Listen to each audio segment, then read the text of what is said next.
చెప్పండి బ్రదర్, మరి మీకున్నటువంటి సమస్య ఏంది? మీరు ఎక్కడి నుంచి వచ్చారు? మరి ఈ ప్రజా దర్బార్ అనేటువంటి దీనిపైన మీ సమస్య తీరే అవకాశం ఉందంటారా? అయితే గతంలో ఏకఛత్రాధిపత్యం, ఒక రాజు, ఒక యువరాణి, ఒక యువరాజు ఉండే. సో ఇదేమో సమిష్టి ప్రభుత్వం, కాంగ్రెస్ ప్రభుత్వం కాబట్టి సమస్య పరిష్కారం అవుతుందని అనుకుంటున్నా. ఎందుకంటే ఏకరాజు రారాజు ఆయన చెప్పిందే వేదం ఉండే కాబట్టి మన గోడు వినిపించుకునే నాదుడే లేదు. ఆయన దృష్టికి వెళ్ళి ఆయన అవునంటే అవును, కాదంటే కాదు. నేను నాది మెదక్ జిల్లా పాపన్నపేట మండలం కొత్తపల్లి గ్రామం. నాకు అక్కడ రోడ్డుకు ఆనుకొని నాది 38 గుంటలు ప్లస్ 23 గుంటల భూమి ఉంది.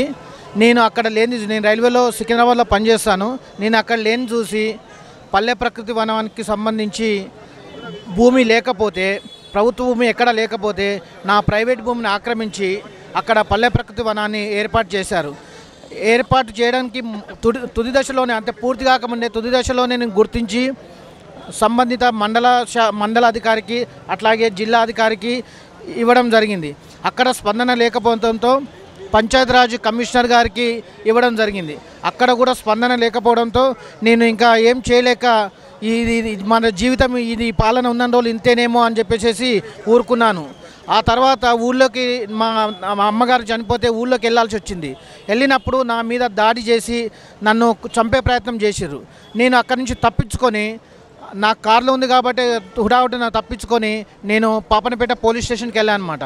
పాపన్నపేట పోలీస్ స్టేషన్కి వెళ్తే వాళ్ళు అక్కడ నా యొక్క దరఖాస్తు, నా యొక్క కంప్లైంట్ తీసుకున్నారు కానీ నాకు ఎఫ్ఐఆర్ కాపీ ఇవ్వమంటే ఇవ్వలేదు. అంటే పోలీసు వాళ్ళని నేను తప్పు పట్టడం లేదు.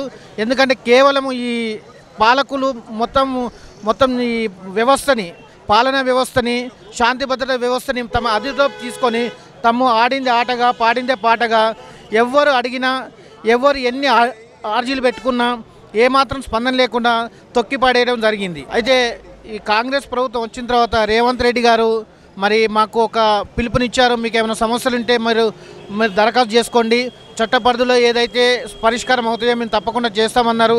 కాబట్టి నాకు 100% ఈ చట్ట ప్రకారము నాది నా ల్యాండ్ కాబట్టి చట్టపరమైన సమగ్ర విచారణ జరిపించి నాకు న్యాయం చేస్తారని ఆశిస్తూ మొదటి రోజు వచ్చినా కానీ నాకు సమయము, జనాలు ఎక్కువ మంది ఉండడం వల్ల నాకు సమయం దొరకలేదు.